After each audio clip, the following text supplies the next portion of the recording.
भाइयों बहनों, जय गुरुदेव, जय माँ आदिशक्ति। आप सभी आत्मीय परिवारजनों को जान करके अत्यंत हर्ष निश्चित रूप से हो रहा होगा कि माँ के धाम से हम उस महत्वपूर्ण उद्देश्य को सिद्ध करने की ओर आगे बढ़ने ही वाले हैं, जिस उद्देश्य को लेकर के हमने आप सब ने माँ के धाम के निर्माण के संबंध में सपने सजोए थे। आकांक्षाएं आप सबके अंतस्थ में विद्यमान हैं। तो हम शीघ्र ही इस दिशा में आगे बढ़ने वाले हैं। और हाँ, मैंने पिछले वीडियो में कहा था कि रसोईया नहीं रखेंगे, किंतु माँ ने कहा है कि ऐसी गर्मी में मेरे बच्चों को परेशान करना चाहता है, इसलिए व्यवस्थाएं पूर्ण करनी पड़ेगी। रसोइये की व्यवस्था हो गई है और अब हम सब सिर्फ जप तप ध्यान आसन प्राणायाम यज्ञ, क्योंकि यहाँ पर हम नियमित रूप से हवन भी करेंगे, वह सब कुछ जो कि आध्यात्मिक उन्नति में माँ आदि शक्ति के जागरण में सहायक है, संपूर्ण विज्ञान को साथ लेकर के आगे बढ़ेंगे। संपूर्ण समय साधना एवं जिज्ञासाओं के समाधान में व्यतीत होगा। हमारे आत्मीय परिजन बसंत वाडेकर जी ने अपनी जिज्ञासा प्रकट करते हुए लिखा है, जय गुरुदेव, जय माँ आदिशक्ति। बसंत जी, जय गुरुदेव, जय माँ आदिशक्ति। ध्यान करते हुए शरीर के खो जाने और नींद में अंतर समझाने का प्रयत्न कीजिए। विस्तार में नहीं जाकर के संक्षिप्त में कह देना चाहता हूँ, ध्यान पूर्णतया होश पूर्ण स्थिति है, जबकि नींद बेहोशी पूर्ण स्थिति है। आप गहरे ध्यान में नींद की स्थिति में नहीं होते, वहाँ पर सब कुछ आपको ज्ञात होता है। हाँ, समाधि की अंतिम अवस्था, जिसे कि निर्विकल्प समाधि कहते हैं, वह स्थिति शून्य की होती है, जड़ता की होती है और वह नींद के जैसी ही होती है। किंतु उस स्थिति में भी एक विशिष्टता हमेशा बनी रहती है। नींद में साधक झटके खाता है, उसका सिर जमीन पर टिक जाता है, वह सीधा बैठ नहीं सकता। किंतु समाधिस्थ योगी का शरीर कभी हिलता डुलता नहीं है, वह बिल्कुल दृढ़ बना रहता है। यदि कोई व्यक्ति साधना कर रहा है और वह इधर उधर लुढ़क रहा है, तो इस गलत फहमी को नहीं पालें कि वह साधना में है। साधना में नहीं है, समाधि में तो होने का प्रश्न ही नहीं है, वह निश्चित रूप से नींद में है। हाँ, समाधि की जो प्रारंभिक अवस्थाएं होती हैं, उनमें साधक का मन जीवित रहता है और मन दृष्टा बन करके सब कुछ देख रहा होता है। संप्रज्ञात मतलब अपने अंतस्थ का जो जानना चाहिए, जिसे हमें समझना चाहिए, उसे मन समझ रहा होता है, उसका ज्ञान उसे प्राप्त हो रहा होता है। किंतु अगली सीढ़ी में असंप्रज्ञात में मन क्रिया शून्य हो जाता है, बुद्धि क्रिया शून्य हो जाती है और पूर्ण जड़ता आ जाती है। किंतु शरीर में ढीलापन नहीं आता, शरीर में दृढ़ता अत्यधिक बढ़ जाती है, शरीर वज्र के समान कठोर होने लगता है और ऐसा साधक इधर उधर लुढ़कता नहीं है। समझ सकते हैं आप स्पष्ट रूप से कि नींद है या समाधि है। आगे श्रीमान शैलेंद्र जोशी जी ने अपनी जिज्ञासा प्रकट करते हुए लिखा है, गुरुजी प्रणाम। प्रणाम शैलेंद्र जी, खुश रहिए। जगत जननी माँ एवं सद्गुरुदेव की कृपा आप पर हमेशा बनी रहे। ध्यान करते समय जीभ अपने आप अंदर की ओर मुड़ जाती है। कृपया खेचरी मुद्रा के बारे में बताएं। क्या ओम ध्यान करते समय खेचरी मुद्रा कर सकते हैं?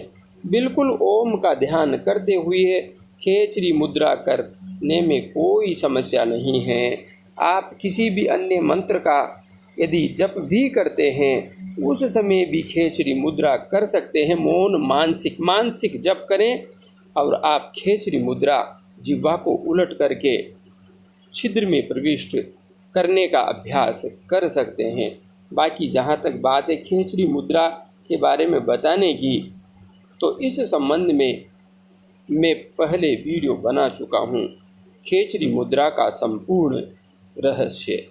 आप वहाँ से इस संबंध में जितना ज्ञान मुझे है ले सकते हैं। आगे भाई विक्की थोटिया जी ने अपनी जिज्ञासा प्रकट करते हुए लिखा है, गुरुजी काम क्रिया में कैसे उतरें क्योंकि ऊर्जा ऊपर जा रही है। भाई विक्की थोटिया जी, ऊर्जा आपकी ऊपर जा रही है, काम क्रिया में उतर नहीं सकते। बिल्कुल यह एक साइंस है, एक विज्ञान है, किंतु इसे मैं आपको YouTube के माध्यम से नहीं समझा सकता।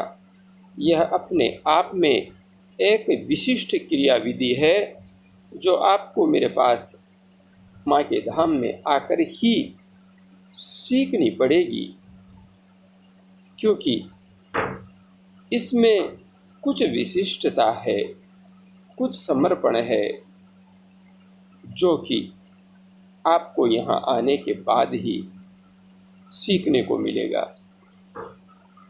आगे श्रीमान शिव मोहन जी ने अपनी जिज्ञासा प्रकट करते हुए लिखा है, गुरुजी 4-5 महीने से स्वाद और सुगंध की अनुभूति चली गई है, क्या इसका ध्यान से कुछ संबंध है या कोई बीमारी है?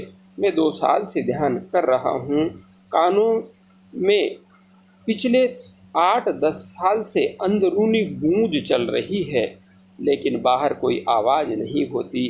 अपने लिए कुछ पाने की चाह नहीं है, जीवन भी बेकार सा लगने लगा है। भाई शिव मोहन जी, आपने लिखा है 4-5 महीने से स्वाद और सुगंध की अनुभूति चली गई है। यदि आपके साथ ऐसा हो रहा है तो निश्चित रूप से आपके अंतस्थ में योग की सिद्धि जागृत होने लगी है और आपका प्रत्याहार सिद्ध होने लगा है। जब प्रत्याहार सिद्ध होने लगता है तब साधक की ऐसी स्थिति बनती है, उसे स्वाद की अनुभूति नहीं होती, उसे सुगंध की अनुभूति नहीं होती, उसे काम क्रिया में सुख की अनुभूति भी बिल्कुल होनी बंद हो जाती है।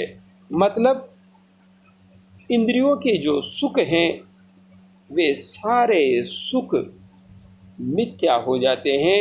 इंद्रियां उनका सुख भोगना बंद कर देती है। इंद्रियों को उन सुखों को भोगते हुए भी किसी भी प्रकार के आनंद की अनुभूति बिल्कुल भी नहीं होती। यह स्थिति साधना से आती है।